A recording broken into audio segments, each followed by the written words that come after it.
Bu, mereka melihat pemilu itu seperti apa, Bu? Mereka punya semacam kemampuan khusus untuk menilai lawan bicaranya itu tulus atau tidak tulus. Gelang sebalik sumpah. Nah, khusus untuk episode podcast kali ini, Mbak, gelang itu kembali saya gunakan. Izin saya tunjukkan, Mbak. Wow. Nah, ini dia. Menginisiasi laporan ini diberikan kepada KPU RI dalam bentuk majalah. Dialah orang tidak do kenal kami. Kami tetap milih juga. Itu kan hak tanggung jawab dengan negara.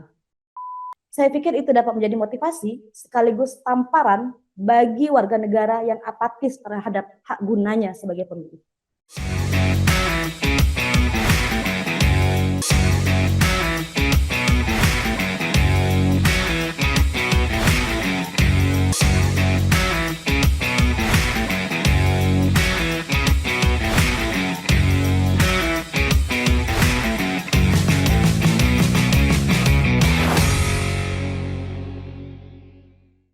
Halo teman pemilih, jumpa lagi bersama saya Nona Evita, host podcast KPU RI.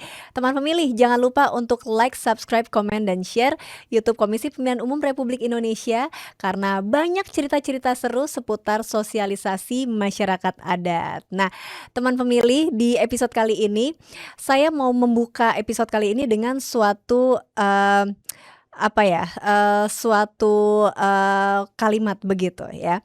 Jadi teman pemilih, seringkali kita berpikir nih, eee, satu pendekatan begitu bisa digunakan di beberapa tempat.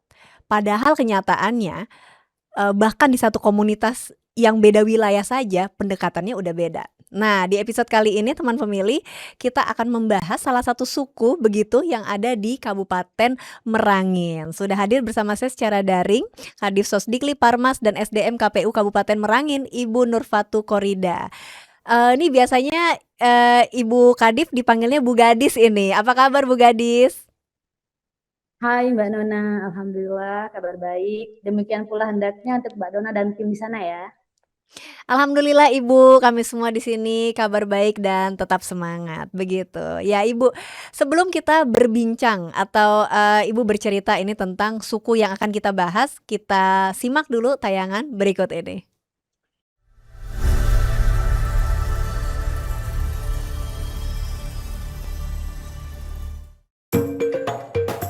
Kabupaten Merangin memiliki DPT 279.863, tersebar di 634 TPS. Dengan jumlah pemilih marginal sebanyak 550 DPT.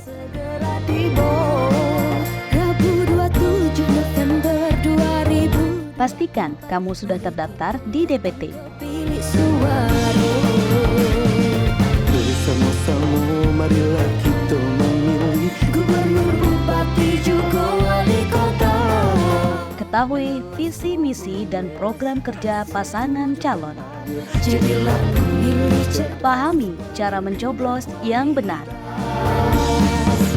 Supaya warga Jambi, Suara kita sangat berarti. Gunakan hak pilihmu dengan tepat. Sudah siap ambil bagian dalam membangun masa depan daerah? Rabu 27 November 2024, ayo ke TPS. Pemilih cerdas, pemimpin berkualitas.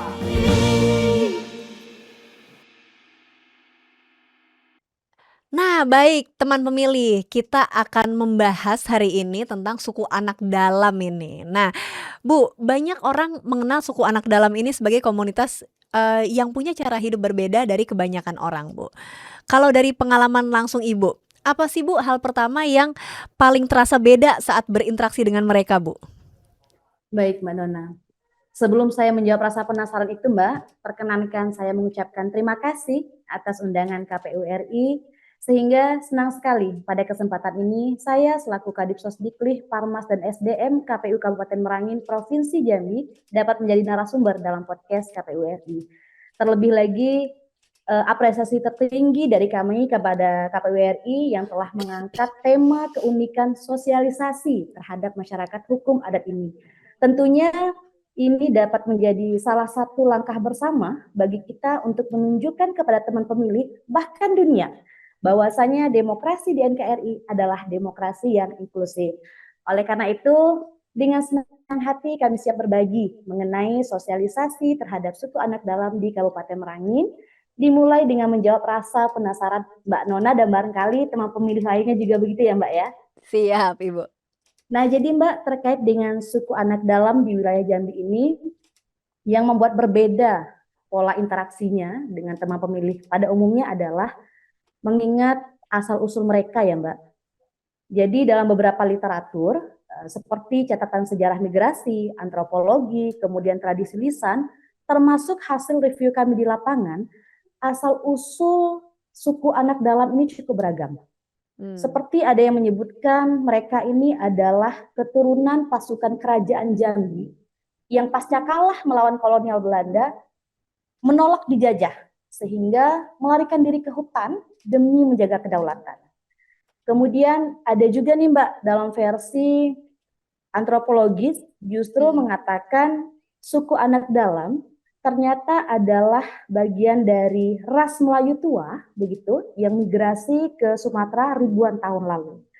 Nah, secara umumnya, suku anak dalam ini adalah masyarakat hukum adat yang menempati kawasan di hutan tropis wilayah Jambi, yang mana kehidupannya itu berkelompok, kemudian mereka memiliki tradisi adat tertentu, termasuk dengan pola bertahan hidup yang masih sangat menggantungkan dengan alam, dan tersohornya karena budaya mereka yang nomaden. Begitu Mbak, secara umumnya. Baik, Bu, ini kan kita sebetulnya secara spesifik kita akan membahas suku anak dalam di Desa Pelakar Jaya. Ada nggak bedanya Bu, suku anak dalam yang secara umum dengan suku anak dalam di Desa Pelakar Jaya ini Bu? Ada Mbak, jadi kalau secara umum ya, mulai dari tradisi, saya katakanlah di sini mulai dari cara berpakaian. Secara umum pakaian tradisional pria dari mereka itu busananya menggunakan kain yang diikatkan dan kadangkala menggunakan kulit kering Mbak, yang diikatkan di pinggang, sering disebut dengan cawat. Kalau mereka menyebutnya cawat itu dengan bahasa cawut begitu. Dan umumnya bertelanjang dada. Sementara yang perempuannya hanya mengenakan kain sarung yang ditutup di dada hingga menutup bagian bawah. Jadi lebih kurang seperti kemben gitu Mbak. Iya. Nah, yang beberapa kali saya temui untuk di Desa Pelakar Jaya, cara berpakaian mereka tidak lagi seperti itu. Namun sudah seperti kita yang pada umumnya. Hanya saja yang masih melekat ya dengan mereka Mbak. Yeah. Jadi pemerintah Kabupaten Merangin sudah mengadakan upaya integrasi melalui pembangunan rumah permanen begitu terhadap suku anak dalam di Desa Pelakar Jaya. Namun ada hal-hal tertentu dari kalangan mereka yang membuat mereka masih nyaman dengan pola hidup tradisional, yaitu menempati sudung. Nah, sudung ini Mbak adalah rumah mereka yang terbuat dari kayu berbentuk panggung sederhana, ba'atak cikoy badinding baner. Ba'atak cikoy badinding baner ini adalah istilah lokal mereka untuk menyebutkan rumahnya itu berdindingkan kulit kayu dan beratapkan daun hutan. Jadi sejatinya kehidupan teman pemilih SAD ini sangat menyatu dengan alam begitu Mbak. Baik. Itu yang di Desa Pelakar Jaya Mbak. Baik Ibu. Tapi tetap berpindah-pindah tempat begitu Ibu, sama seperti SAD yang pada umumnya Bu? Nah, kalau di Desa Pelakar Jaya, mereka ini akan berpindah tempat jika berhadapan dengan tradisi mereka, Mbak. Jadi suku anak dalam ini memiliki beberapa tradisi ya, termasuk upacara adat, kemudian ritual adat, termasuk juga budaya tutur kata. Nah, dia akan masuk ke hutan jika berhadapan dengan tradisi yang namanya melangun. Tradisi melangun, ya, tradisi melangun ini Mbak adalah tradisi mereka masuk ke hutan, berpindah tempat untuk kemudian melepaskan kesedihan apabila ada anggota yang meninggal dunia. Jadi semacam bentuk berduka cita begitu Mbak. Dan ada kalanya juga mereka melakukan melangun apabila mereka merasa ada ancaman terhadap suatu penyakit. Sungguh pun demikian, yang uniknya lagi Mbak, kalau Desa Pelakar Jaya ini Iya, Pemukiman warganya itu kan sudah disediakan oleh pemerintah ya Mbak. iya. Namun tidak sampai 1 kilometer, bahkan hanya hitungan jarak ratusan meter, mereka tetap mendirikan sudung Mbak. Hmm. Begitu Mbak. Baik baik, Bu. Bu, masyarakat, SAD ini, kelompok SAD yang, ada di Desa Pelakarjaya ini sudah berapa lama di sana, Bu? Kalau dia di Desa Pelakarjaya, untuk tepat tahunnya berapa lama saya tidak tahu ya Mbak ya. Namun memang di Kabupaten Merangin sendiri, suku anak dalam ini tersebar di beberapa titik strategis, mencakup kawasan hutan, area perkebunan, hingga pemukiman transmigrasi. Dari 24 kecamatan di Kabupaten Merangin, warga suku anak dalam ini tersebar di 7 kecamatan, yaitu Bangko Barat, Nalotantan, Renah Pamenang, Tabir, Tabir Selatan, Pamenang Selatan, dan Pamenang. Nah, Mhm. warga SAD yang kita bahas pada episode kali ini, itu keberadaannya adalah di Kecamatan Pamenang, Mbak. Baik Ibu. Bu, saya penasaran tadi, ini menarik ya Bu ya, ketika ada kedukaan begitu atau ada wabah penyakit mereka akan berpindah tempat begitu. Nah setelah, pindah tempat itu mungkin nggak Bu, kemungkinan mereka balik lagi ke tempat sebelumnya begitu Bu? Jadi Mbak, satu sisi itu menarik dalam versi kita yang bukan SAD ya, namun menjadi tantangan tersendiri nih Mbak bagi kami penyelenggara. Kenapa? Karena tradisi mereka melangun itu bisa bertahun-tahun loh Mbak. Dulu, Oke, baik Ibu. dulu. Mhm. Namun sekarang sudah hitungan bulan. Oh ya. Memang mereka nanti tetap setelah hitungan bulan itu mereka kembali lagi ke pemukiman. Walaupun pada umumnya mereka tetap lebih nyaman di hutan. Begitu Mbak. Baik Ibu. Bu, apa namanya, tadi kita sudah bicara mengenai karakter mereka begitu ya Bu ya, cara hidupnya begitu, kemudian cara cara nah sekarang kita akan masuk ke cara pandang Bu. Bu, mereka melihat pemilu itu seperti apa Bu? Kalau berdasarkan saya turun beberapa kali ya Mbak, khususnya ke mereka. Jadi begini, mereka itu pernah bercerita bahwasanya beberapa kali ditemui oleh berbagai pihak termasuk pemerintah setempat, kemudian pihak lainnya yang dalam rangka bersosialisasi juga. Nah, dalam cerita dia itu dia menyampaikan bahwasanya mereka punya semacam kemampuan khusus untuk menilai lawan bicaranya itu tulus atau tidak tulus. Dan mereka hanya akan terbuka termasuk menerima sosialisasi apabila mereka merasa lawan bicaranya tulus. Itu pandangan mereka yang kemudian harus membuat kita kreatif, adaptif, bagaimana mereka sehingga kemudian mampu menerima sosialisasi kita secara utuh, Mbak. Oh baik Bu, berarti, apa namanya, berarti ini kan ada sejumlah tantangan pasti ya Bu ya? Kalau saya mendengar seperti itu saya rasa, nggak apa ya, nggak seperti sosialisasi pada, kelompok seperti normalnya begitu Bu, iya kan? Ada nggak tantangan-tantangan yang dihadapi Ibu di lapangan Bu? Kalau bicara tantangan terhadap kaum marginal pastinya cukup beragam ya Mbak. Cuman yang paling menantang dan kemudian berkesan itu ya ketika kita dalam waktu bersamaan berhadapan dengan tahapan, kemudian harus menemui mereka, dan disitulah kesabaran bahkan kegigihan sebagai seorang penyelenggara itu diuji.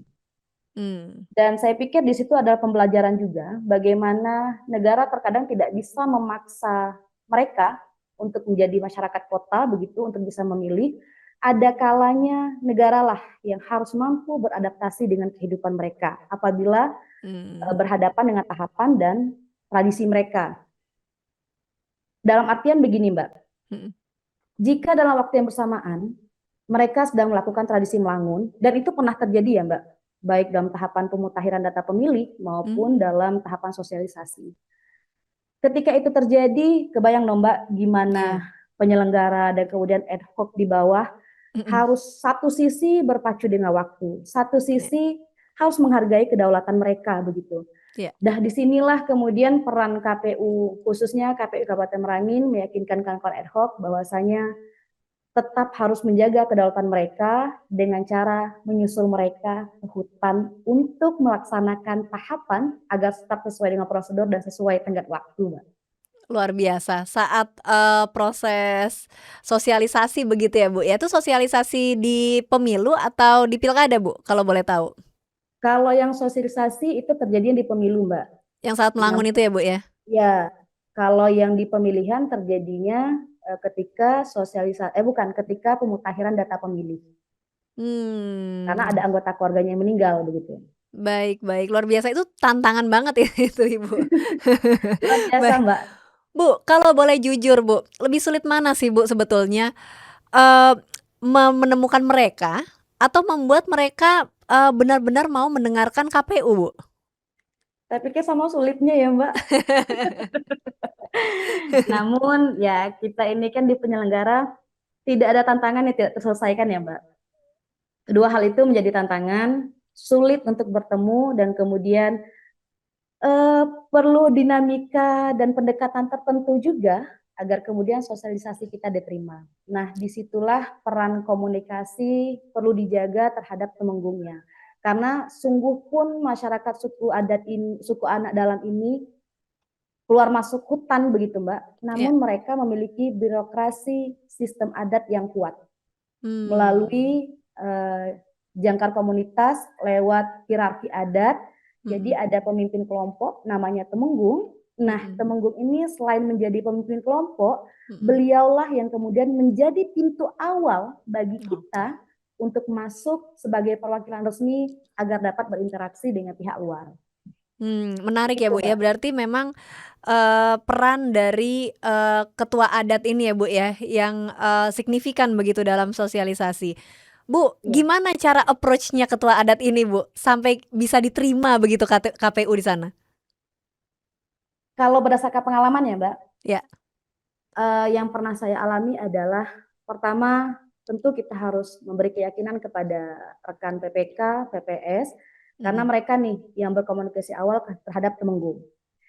Setelah itu nanti barulah masuk. Nah, dalam proses sosialisasi ketika temenggung sudah memberikan jadwalnya nih, Mbak, yang saya lakukan adalah melalui beberapa pendekatan. Salah satunya adalah pendekatan visual. Jadi sebagai fasilitator, ketika mengadakan sosialisasi terhadap suku anak dalam ini, saya akan menggunakan salah satu atribut tradisional mereka, yaitu gelang sebalik sumpah. Nah, khusus untuk episode podcast kali ini, Mbak, gelang itu kembali saya gunakan. Izin saya tunjukkan, Mbak. Nah, ini dia. Wow, luar biasa. Itu terbuat dari apa, Ibu? Ini adalah gelang yang terbuat dari biji pohon bernama sebalik sumpah. Dan pohonnya ini, Mbak, umumnya adanya di hutan tempat mereka bermukim itu. Ini mereka anggap sebagai bagian dari identitas diri dan mereka gunakan dalam keseharian, baik anak-anak hingga dewasa, laki-laki maupun perempuan. Luar biasa. Itu salah satu pendekatan ya, Mbak, secara visual. Kemudian ada lagi pendekatan yang dilakukan adalah dengan berupaya nih menggunakan pilihan kata, kemudian dialek khas mereka. Sehingga kehadiran kami dapat diterima secara terbuka bukan sebagai lembaga negara yang menjalankan tugas, melainkan selayaknya seorang keluarga yang datang berkunjung, agar kemudian substansi dari sosialisasi kita dapat mereka terima secara utuh. Itu, Mbak. Luar biasa. Jadi memang benar-benar harus ada treatment khusus begitu ya, Bu, ya? Luar biasa. Bu, ada cerita unik nggak, Bu, selama di lapangan, Bu? Kalau bercerita unik banyak nih, Mbak. Nah, di-spill, Bu, ke teman pemilih, Bu. Barangkali salah satunya ini deh, Mbak. Yang terakhir ya, ketika kita sosialisasi di Desa Plakarjaya pada 10 November 2024. Jadi saat itu, Mbak, sembari menunggu tim mempersiapkan diri untuk kembali ke kantor begitu, saya bercengkrama nih dengan warga SAD di sana. Lalu tiba-tiba salah seorang dari mereka menghampiri saya, Mbak. Orang bapak-bapak. Mulailah beliau bercerita banyak hal tentang bagaimana kehidupan mereka, kesehariannya, hingga masuk kepada mereka itu kenapa pada akhirnya mau pergi ke TPS, karena mereka yakin KPU itu arahnya tulus. Dan sampailah pada narasi beliau, yang mana narasinya itu, Mbak, saya kutip dalam tulisan saya di majalah Somasi. Nah, izin sebelumnya, Mbak, Barangkali karena udah di-spill tadi ya sekalian ya. Iya. Nah, tulisan itu saya muat di majalah Somasi. Wow. Jadi majalah Somasi ini teman pemilih adalah bentuk laporan dari Divisi Sosialisasi Pendidikan Pemilih, Partisipasi Masyarakat, dan Sumber Daya Manusia Provinsi Jambi, yang mana ketika itu Kadif kami, Pak Edison begitu, dan Bu Kabak serta Kasubag dan tim menginisiasi laporan ini diberikan kepada KPU RI dalam bentuk majalah. Luar Dan biasa. kebetulan ini adalah suku anak dalam, covernya ini Mbak, suku anak dalam yang memang ada di Desa Plakar Jaya. Wow. Nah, terkait dengan narasi yang saya sebutkan tadi, Mm-mm. itu saya kutip dalam tulisan saya yang berjudul Hak Konstitusional Kaum Marginal. Izin saya coba bacakan dengan Ya. pembawaan khas beliau pada saat itu ya Mbak. Ya. Begini narasinya. Mm-mm. Biarlah orang tidak do kenal kami. Kami tetap milih juga. Itu kan hak tanggung jawab dengan negara. Artinya itu jika kita maknai adalah tidak masalah ketika orang luar tidak mengenal mereka. Namun mereka akan tetap memilih karena mereka merasa itu adalah hak dan tanggung jawab terhadap negara. Di titik itu, aduh maaf Mbak, saya jadi aru nih Mbak. It's okay Ibu, iya terasa sekali memang Ibu. Saya merasa flashback begitu Mbak, ke momen saat itu. Ada rasa haru sekaligus bahagia sebab mereka kaum marginal yang hidupnya keluar masuk hutan dan bahkan menurut pengakuannya tidak dikenal loh oleh orang, tapi tetap menjalankan perannya sebagai warga negara dengan hadir ke TPS untuk menggunakan hak pilihnya. Di situ saya merasa haru Mbak. Namun sekaligus mohon maaf ya Mbak. Nggak apa-apa Ibu, tepuk tangan dulu. Sekaligus, ini luar biasa, kami juga terharu sekali begitu Ibu, yang dimana banyak masih dari kami semua itu yang cuek begitu Ibu.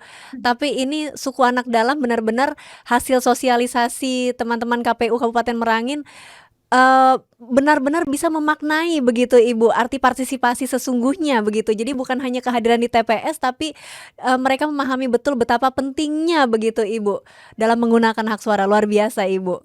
Ya, itu yang buat saya haru Mbak. Dan kemudian di titik itu juga ada rasa bahagia.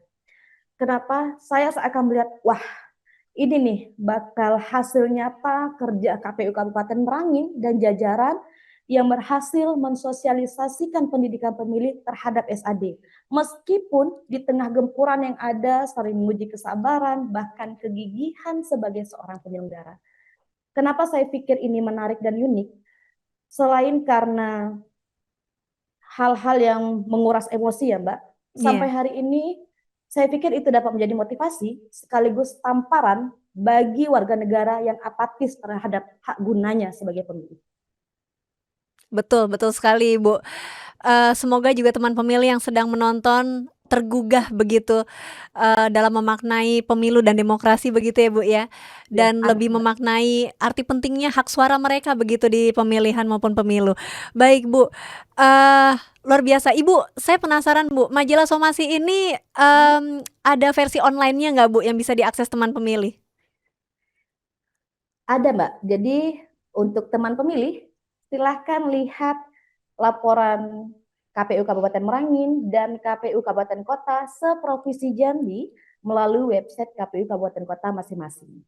Jadi itu sudah tersedia dan barangkali untuk teman pemilih yang ada di wilayah Merangin boleh sekali mampir ke kantor kami untuk membaca majalah Somasi.